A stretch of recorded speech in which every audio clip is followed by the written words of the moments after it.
నా క్యాన్సర్ బాగా అయిన తర్వాత బాప్తిజం. ఇంకా బాప్తిజమే దేనికి? బాగా అయిపోయితే ఇంకేంది, నీతిమంతులని పిలువచ్చిండా యేసుక్రీస్తు?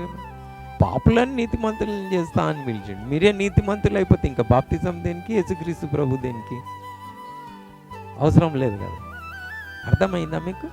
సో మీరెవ్వరు కూడా భయపడకూడదు. యేసుక్రీస్తు ప్రభు తీసుకొని బాప్తిజం తీసుకొని బెత్తం తీసుకొని కొట్టి ఇట్లున్నారు అది చేస్తున్నారు లే, మెల్లమెల్లగా మీకు నేర్పిస్తాడు. మీ ట్రీట్మెంట్ స్టార్ట్ చేస్తాడు. ప్రతి దురలవాట్ల నుంచి మిమ్మల్ని విడిపిస్తాడు. నన్ను విడిపించండి అట్లా, ఓకేనా? సో మిమ్మల్ని అందరినీ కూడా ఏం చేస్తాడు?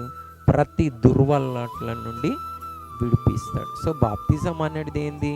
మీరు గ్రహించి, ఓహో నాకు పాపరోగం ఉన్నది, నేను పోయి హాస్పిటల్లో అడ్మిట్ కావాలి అని డాక్టర్ని నమ్ముట అంటే యేసుక్రీస్తు ప్రభుని నమ్ముటయే బాప్తిజం.